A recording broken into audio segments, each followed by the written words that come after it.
Bismillah ar-Rahman ar-Rahim. Alhamdulillah wa salatu wa salam ala Rasulullah.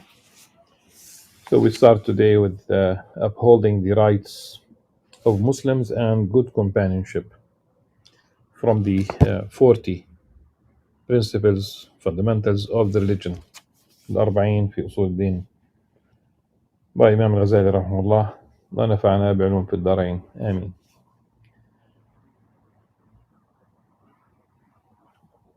This is one of the pillars of the religion. Imam Al-Ghazali says, وَرُكْنٌ مِنْ أَرْكَانِ الدِّينِ. Since the meaning of the religion is traveling to Allah subhanahu wa ta'ala. And one of the pillars of traveling is good companionship with fellow travelers on the way. In fact, it's the sunnah of the Prophet ﷺ is that you don't travel alone.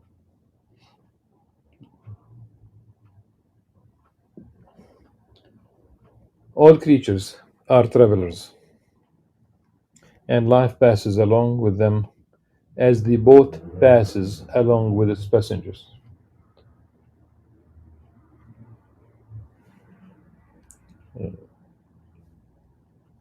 We are travelers in the as in the hadith of كرجل استظل تحت ظل الشجرة. Someone, this life is like traveling, but you take استظل تحت ظل الشجرة. You just simply sit in the shade of a tree and just simply you continue on the path. This life is like having that kind of rest. It's not. Know that a person in this world is either alone with people related particular to him, whether his wife, child, relative, or neighbor.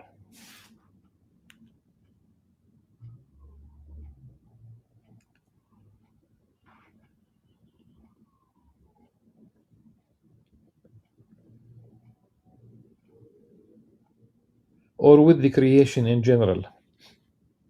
These are three states: good companionship and the upholding of rights apply to all of them.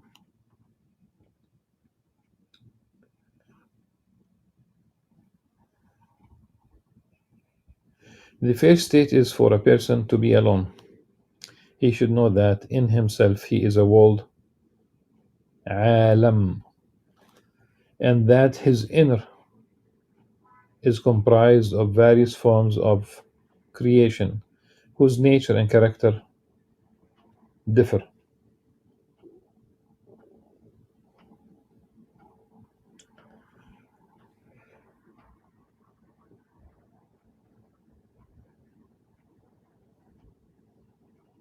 His inside, innermost part,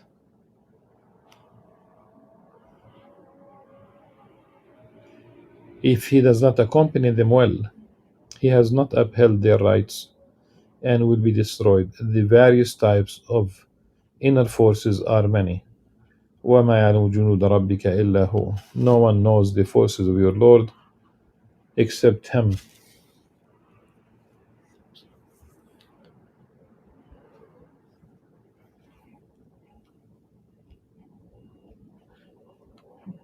The literal meaning of junud is soldiers. Forces are okay. We have examined some of them thoroughly in the Book of the Heart's Wonders from the revival of the religious sciences, of the Islamic sciences. Now, we will mention the commanders and leaders of those forces. Within you is desire, through which attract benefit to yourself, anger, through which you repel harm, and reason, through which you contemplate matters and organize things for those under your care. With regard to your anger, you are a ravenous dog. With regard to your desire, you are a dumb beast,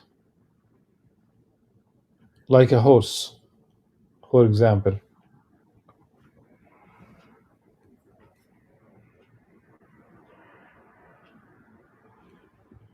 With regard to your reason, you are a king. You are commanded to do justice between the dog and the dumb beast, uphold their rights, and aid them so that they may avail themselves of eternal happiness with your assistance.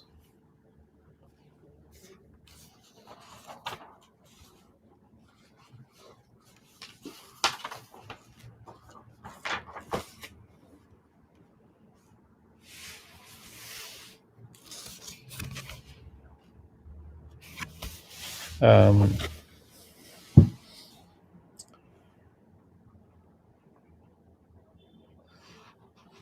if you train the horse,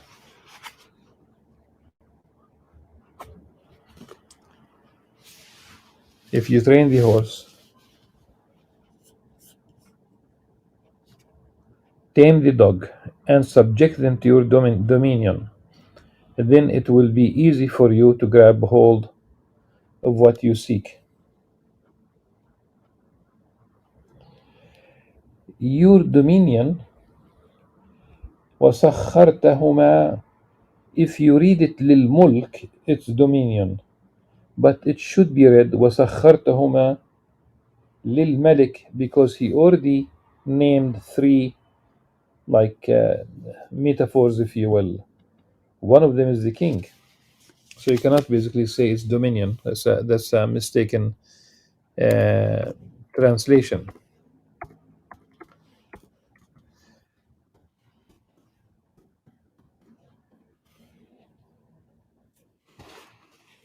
It's not dominion.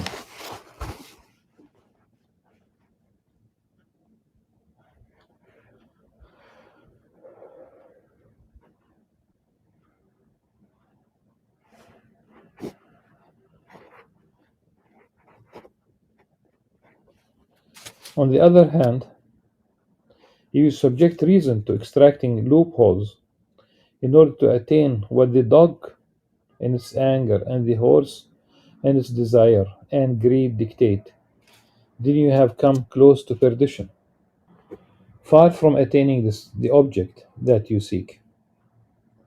You have turned upside down and inside out, sinful and oppressive, because oppression is to put something in other than its proper place. If you were to see a person to whom a king, a dog, and a pig were made obedient, yet the king was constantly compelled to submit to the dog and the pig, would you not see him as being wrong and deserving of curses? The image, even in Arabic, is worse, really.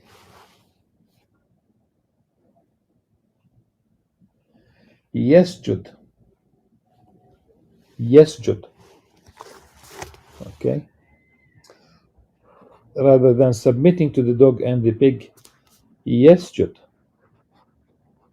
So if somebody prostrates himself before the dog and the pig, and really the when the dog was described earlier, with regard to your anger, you are a ravenous dog.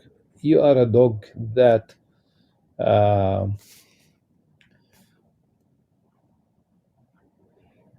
more of a rabid dog, a dog that bites. Okay, عقور.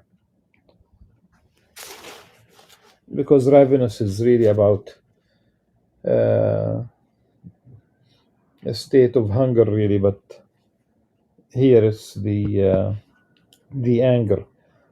Even it does not fit anger and you say ravenous. No, anger and biting dog. Okay. If you were exposed to your state during sleep, you would see that he who obeys his desire and his anger is prostrating to a dog or a pig. Let me go back and read that paragraph again. If you train the horse, if you tame, if you train, if you tame,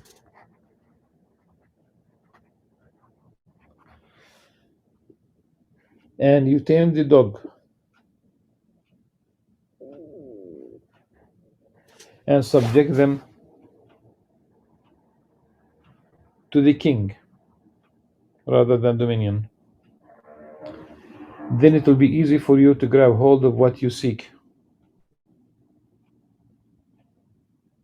On the other hand, if you subject reason to extracting loopholes in order to attain what the dog in its anger and the horse in its desire and greed dictate,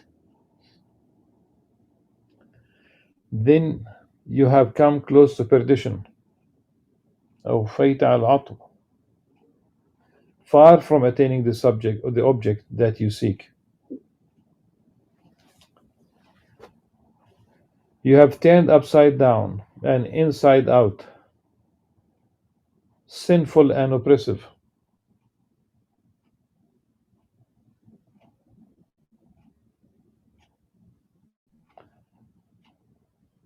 Because oppression is to put something in other than its proper place. If you were to see a person, if you were to see a person to whom a king, a dog, and a pig were made obedient, yet the king was constantly compelled to submit to the dog, to prostrate to the dog and the pig, would you not see him as being wrong and deserving of curses?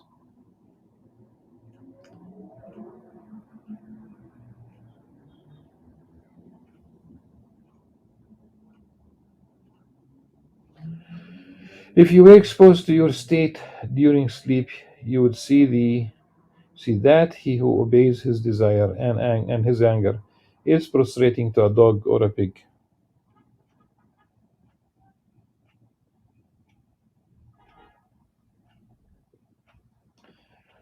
In the Arabic text,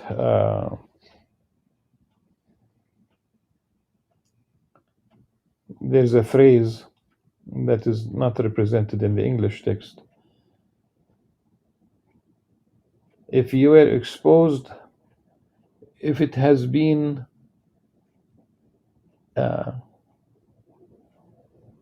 kind of unveiled to you during your sleep,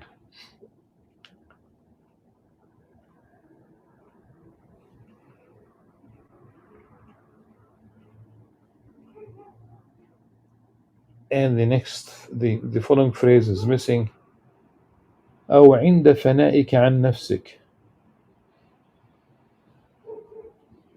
the state of not being paying attention to your own state, because you are as earlier كما وصفناه في الاستغراق بالله عز وجل, you are into dhikr to the degree that you are not aware that you are making dhikr, because you are absorbed by the dhikr, by concentrating on the object of your dhikr is uh, Allah subhanahu wa ta'ala. Oh, this is missing. أو عند فنائك عن نفسك كما وصفناه في الاستغراق بالله عز وجل. That's missing in English.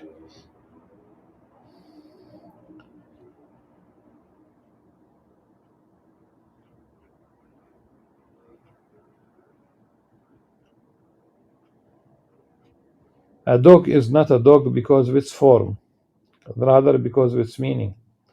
Likewise, you will see yourself after death, because meanings in the world of the afterlife are not a consequence of forms, but instead entail them.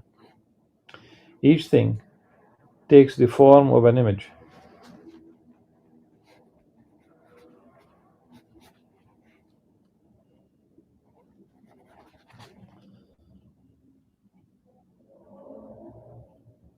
Arrogant, arrogant people are gathered in the form of particles and stepped upon front and back, while humble people are full of might. As for this world, it is the world of covering.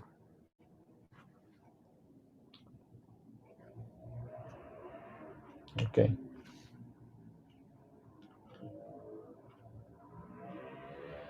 Okay. فيحشر المتكبرون في صورة الذر. They are still human beings, but very, very tiny, so that people will step on them because they were arrogant. And now they are abased in the form of particles. One of the meanings, at least, of الذر في سورة الذر. Okay, that could also be the size of ants, if you will. يطأهم من أقبل وأدبر.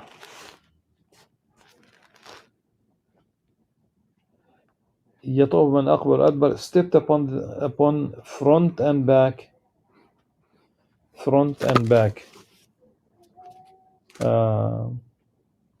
Stepped upon by those who are by those who go in both directions.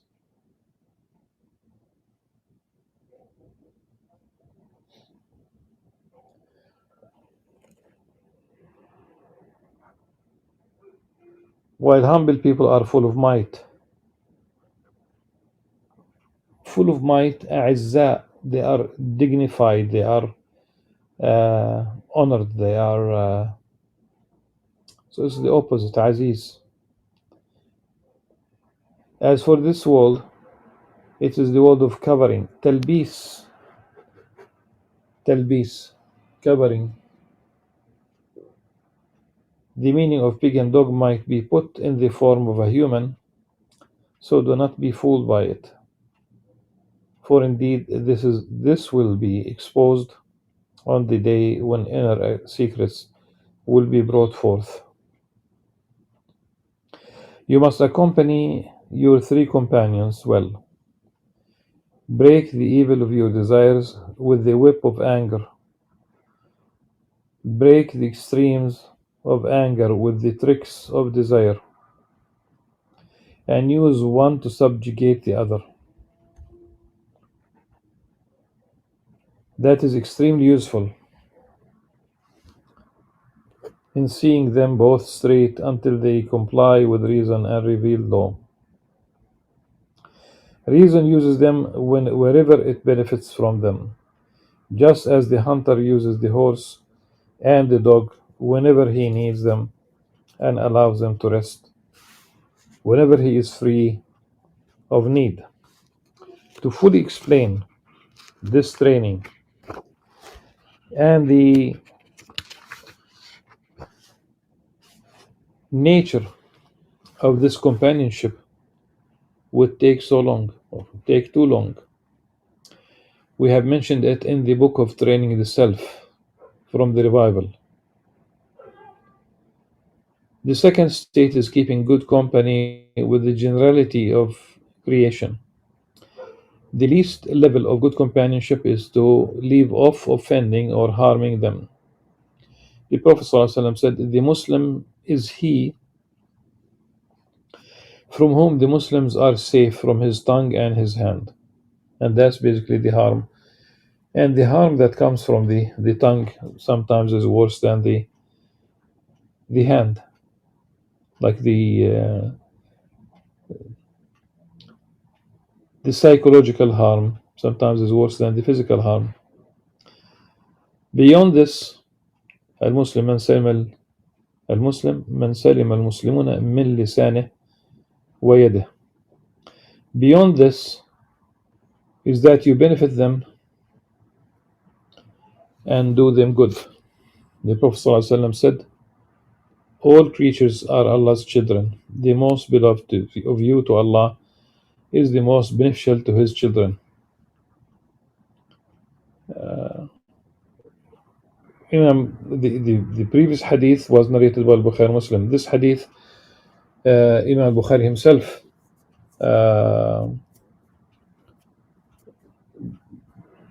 said that it is munkar. At any rate, it cannot be a sound tradition. And I think it's all about the use of the word عيال. Beyond this is that you forbear any offense or harm from them and do them good despite the bad that they have done to you. This is the level of the truthful ones. Allah's Messenger وسلم, said to Ali radiallahu anh, if you want to surpass the truthful ones, then reach out to the one who has cut you off. Give to you, or give to the one who withholds from you, and forgive the one who does you wrong. This is a summation of good companionship.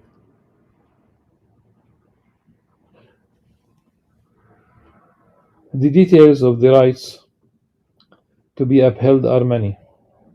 We shall give an unabridged account of them in the form of 20 practices.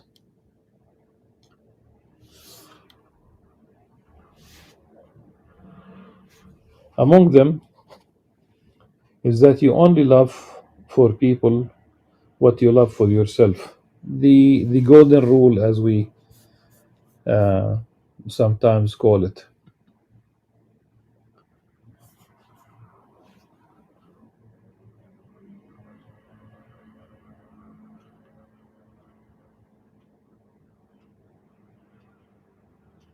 This is why, literally, some people would share certain sweets that they love. Mm.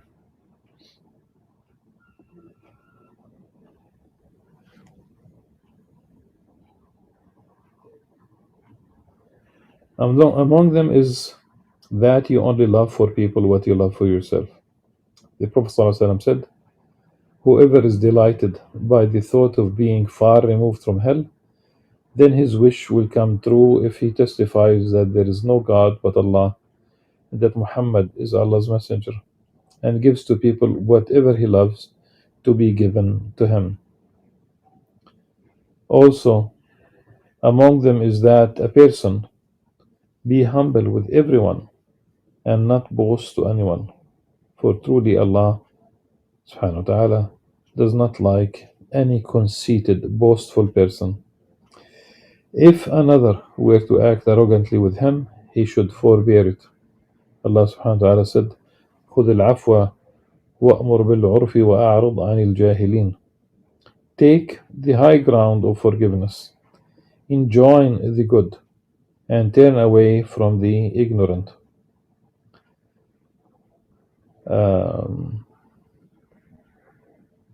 And والكاظمين الغيظ والعافين عن الناس والله يحب المحسنين. والعافين عن الناس والله يحب المحسنين. I would, I love the story of an Iraqi professor of law, very respected, was a faculty member at the International Islamic University in Kuala Lumpur. And one day,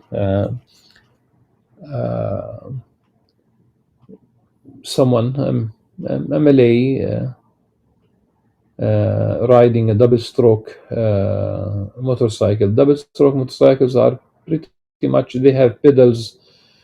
These are the cheapest modes of transportation. Usually have a whole family riding this bike. So he hit this professor, reared him like, and all over the world, if you hit someone from the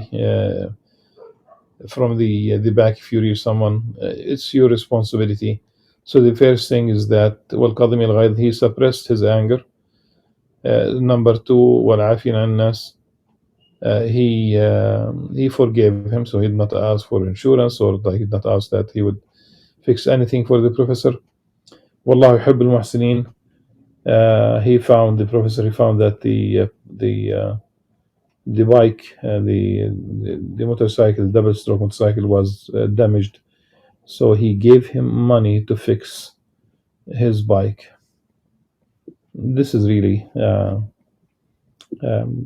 a beautiful story that reflects how people should behave. three different levels, one above the other. Wallahu yuhibbul muhsinin. That's beauty, and that's beauty of Islam. And Wallahu yuhibbul muhsinin. Al-muhsin min al-husn. Wal-husn jamal, beauty. Also among them is that a person be respectful of elders and compassionate toward children. The Prophet ﷺ said, "He who is not compassionate to our children or respectful of our elders is not one of us." A very important, very beautiful hadith. Uh, in fact, it's just like, may Allah subhanahu wa ta'ala bless your life, and may you have a beautiful elderly life, full of activity, with your mental powers and physical powers, uh, and that you'll use all this for your own benefit in terms of the hereafter and the benefit of the ummah at large. You continue giving, but the idea is the best thing is respect. And there were so many examples, people carrying their own parents, uh, making tawaf, just going through the circumambulating the Kaaba, and of course it continues in the past. This is way before the wheelchairs and electric, you know, vehicles and what have you. People would literally carry their own parents, and much more than this. The three persons who were stuck in the cave with the rock closing the entrance to the cave. One of them, he stood next to the bed uh, of his parents, carrying the milk throughout the night, waiting for them to wake up so that he would give them the milk. Your parents must have spent many nights when you were a baby, crying, trying to comfort you, and especially your mom. This is why the Prophet ﷺ said to that young companion who asked him about who's entitled to his best companionship, he said, "Your mother." Then he asked whom, and the Prophet ﷺ for the second time said, "Your mother." And then for the third time, and the fourth time, the Prophet ﷺ said, "Your father." And I know that this is an extremely beautiful hadith, and but it's not restricted to parents, all elderly, and I would go even beyond this. And it's not restricted to Muslim elderly people. If we live with our neighbors who happen to be from amongst the people of the book, say uh, and there is no war between us, and then you would be. And also the Prophet ﷺ, even during war, you would leave the elderly alone. But it's really the showing some respect, and that will be also the best. It's good for everyone. Subhanallah. And with the children, it's the same. One should be compassionate to the children, creating space for them, safe space. The Prophet ﷺ also said it is veneration of Allah subhanahu wa ta'ala to honor the Muslim with gray hair. Yes. And he sallallahu alaihi wasallam said, and we finish with this hadith inshallah, and we probably will go back to these traditions. It's very beautiful to take care of the elderly, to respect them. He sallallahu alaihi wasallam also said, no youth honors an elderly for the sake of his age, except that Allah ordains someone to honor him in his old age.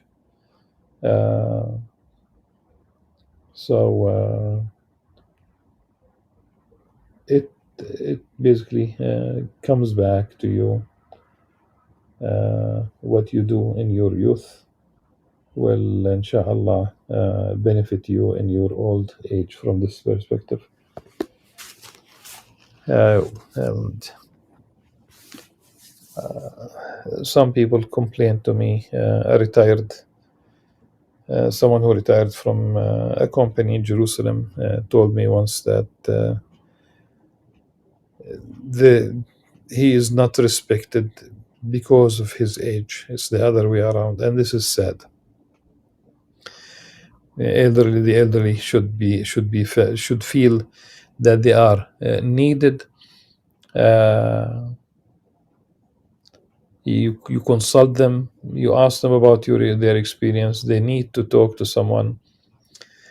Greet them, be kind to them, respect them. Inshallah, we'll return to this particular paragraph with these three traditions tomorrow بإذن الله عز وجل. سبحانك اللهم وبحمدك نشهد أن لا إله إلا أنت نستغفرك ونتوب إليك. السلام عليكم ورحمة الله وبركاته.